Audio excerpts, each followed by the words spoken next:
1996ರಿಂದ ನಾವು ಅವಾಗೆಲ್ಲ ಸೂಪರ್ವೈಸರ್ ಲೆವೆಲಿಂದ ಬಂದಿದ್ದೀವಿ. ನಮ್ಮ ಗಾರ್ಡ್ದು ಅವರ ಸಮಸ್ಯೆ ಏನಿದೆ ಅನ್ನೋದನ್ನು ನಾವೆಲ್ಲ ತಿಳ್ಕೊಂಡು ಎಲ್ಲ ವರ್ಗದವರು ಎಲ್ಲ ಫೀಲ್ಡ್ ಆಫೀಸರ್ಸು ಅಷ್ಟು ಸಪೋರ್ಟ್ ಮಾಡಿ ಕಂಪ್ನಿ ಗ್ರೋತ್ ಮಾಡಿದೋ. ಆದರೂ ಈ ಥರ ಮಾಡಿ ಈಗ ಪಿ ಎಫ್ ಅಧಿಕಾರಿಗಳು ಕಾರ್ಮಿಕ ನೀತಿನ ಪಾಲನೆ ಮಾಡಬೇಕು, ಅವ್ರಿಗೇನು ಇನ್ವಾಲ್ವ್ಮೆಂಟ್ ಆಗಿದ್ದಾರೆ ಅಂತ? ಯಾಕಂದರೆ ನೀವು ಹೇಳೋದಕ್ಕೆ ಕೋಟ್ಯಾಂತರ ರೂಪಾಯಿ ವಂಚನೆ. ಹೌದು, ಪಿ ಎಫ್ ಅಫಿಷಿಯಲ್ ಅಂದರೆ ಗೌರ್ಮೆಂಟರಲ್ಲ, ನಮ್ಮಲ್ಲಿದ್ದಂಥ ಸಿಬ್ಬಂದಿ ವರ್ಗ ಕೆಲವರು ಅವಾಯ್ಡ್ ಮಾಡ್ಕೊಬಂದರು. ಕಟ್ಟಿಲ್ಲ ಅಂದರೆ ಅವ್ರು ಕೇಳಬೇಕಲ್ಲ, ಯಾಕೆ ಕಟ್ಟಿಲ್ಲ ಅಂತ. ಅವರಿಗೆ ಅವಾಯ್ಡ್ ಮಾಡ್ಕೊಬಂದ್ರು ಇವರು. ಅವ್ರು ಬಂದೆಲ್ಲ ಆಫೀಸ್ ಎನ್ಕ್ವೈರಿ ಎಲ್ಲ ಮಾಡಿದ್ದಾರೆ.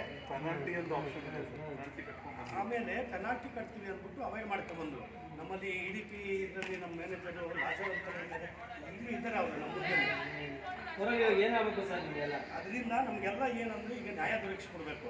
ನಮ್ಮ ಸ್ಯಾಲ್ರಿ ಇರ್ಬೋದು, ಪಿ ಎಫ್ಗಳು ಇರ್ಬೋದು, ಇದೆಲ್ಲ ನಮಗೆ ಕಂಪ್ಲೀಟ್ ಮಾಡ್ಕೊಡ್ತಾರೆ. ನಾವೇನು ಈಗ ನನಗೆ 60 ವರ್ಷ ಆಗ್ತಾಯಿದೆ. 60 ವರ್ಷ